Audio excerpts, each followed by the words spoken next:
Predstav si svet, kde je všetko dokonalé. Žiadny nepriatelia, žiaden hlad, žiadne choroby, nekonečno jedla, luxusné bývanie. Bez stresu. Znie to ako raj však. V roku 1986 si to isté povedal vedec John B. Calhoun, keď vytvoril experiment známy ako Universe 25, myšiu utópiu. Myši dostali všetko, čo by si mohli prijať. All-inclusive resort, bez práce, bez nebezpečenstva, len jesť, spať a množiť sa. A vieš, čo sa stalo?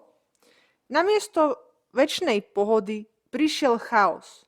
Agresivita, sociálny rozpad, zvláštne správanie a nakoniec kolaps celej kolónie. Ako je to možné, že dokonalý raj skončil katastrofou? A čo to možno hovorí o nás? Myši boli dané do veľkého otvoreného boxu. Na začiatku experimentu dostali myši dokonalé podmienky na život. Žiadne hrozby, žiadny hlad, iba pohodlie. Na začiatku všetko fungovalo ideálne. Myši sa množili, populácia rástla, spoločnosť fungovala. Potom však prišlo preľudnenie. Začali sa objavovať zvláštne javy. Agresívne útoky bez dôvodu, samice prestali chrániť mláďatá, niektorí myši sa úplne izolovali, iné sa starali iba o seba, jedli, spali, čistili si srsť. Calhoun ich nazval The Beautiful Ones, krásavci. Vyzerali zdravo, ale úplne sa vyhli sociálnemu životu. Postupne sa rozpadli vzťahy, hierarchia aj schopnosť normálne sa rozmnožovať. Aj keď mali stále dostatok jedla a bezpečia, populácia sa zrútila. Raj sa zmenil na kolaps. Experiment Universe 25 sa často používa ako metafora. Nie o myšiach, ale o spoločnosti.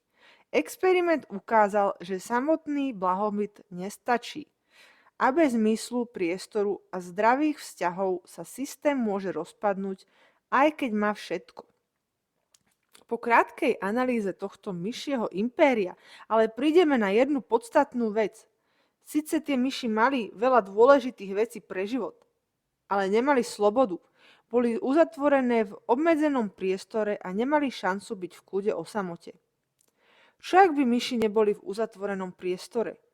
Tu sa dostaneme k podstate experimentu Universe 25 od John B. Calhouna. Kľúčový faktor nebol v tom, že mali neobmedzené zdroje. Kolaps nenastal kvôli blahobytu, ale kvôli premnoženiu. To spôsobilo extrémne vysoký kontakt, nemožnosť úniku, narušená sociálna hierarchia, prebytok sociálnych interakcií bez štruktúry. Myši sú silno teritoriálne a ich správanie je veľmi citlivé na hustotu populácie. Keď sa systém narušil, nedokázali ho obnoviť. Calhoun to nazval behaviorálny prepad. Ak by mali viac priestoru, možnosť rozptýlenia, prirodzenú migráciu a stabilnú hierarchiu, pravdepodobne by kolónia fungovala dlhšie. V prírode populácie rastú, kým nenarazia na nedostatok zdrojov, predátorov, choroby. V boxe neexistoval žiaden ventil. V experimente myši skolabovali kvôli sociálnemu stresu, strate rolí, nemožnosti izolácie. Nie kvôli prebytku jedla. Poučenie z experimentu je, že sociálna štruktúra a zmysluplné roly sú dôležitejšie než samotné zdroje. Má to paralelu v ľudskej spoločnosti? Podobnosti, ktoré sa často spomínajú. Niektorí vidia paralely napríklad v klesajúcej pôrodnosti v rozvinutých krajinách, rastúcej sociálnej izolácii, osamelosti a duševných poruchách, či úniku do seba v podobe digitálneho sveta a individualizmu.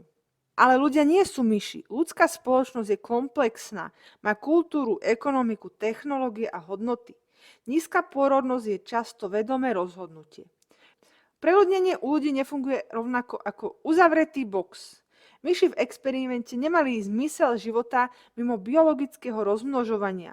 Nemali kultúru, ekonomiku a možnosť zmeniť systém. Ľudia reagujú na blahobyt inak.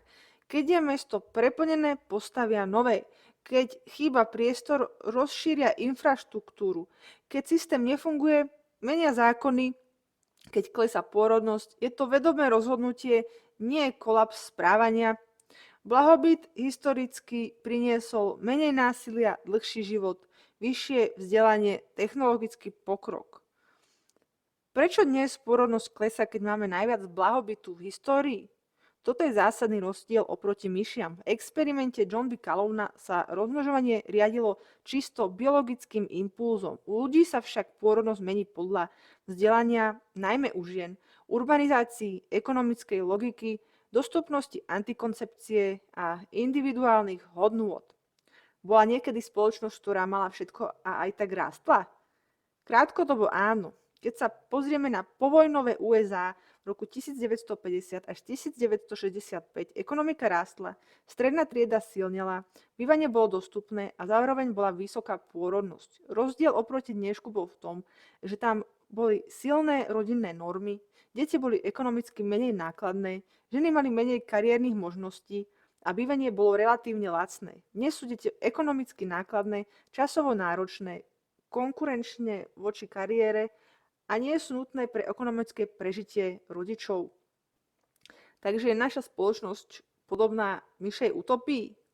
U myší viac zdrojov znamenalo viac rozmnožovania, čo spôsobilo kolaps. U ľudí viac zdrojov spôsobuje menej rozmnožovania.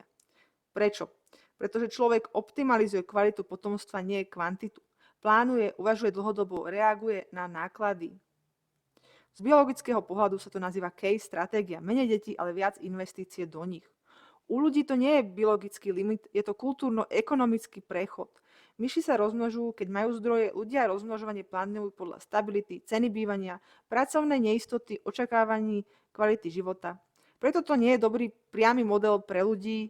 Ak niekto tvrdí, že nemali by sme zvyšovať životnú úroveň, lebo dopadneme ako myši, tak to je zlá interpretácia, pretože myši rastli práve preto, že mali zdroje, skolabovali kvôli sociálnemu preťaženiu v uzatvorenom systéme.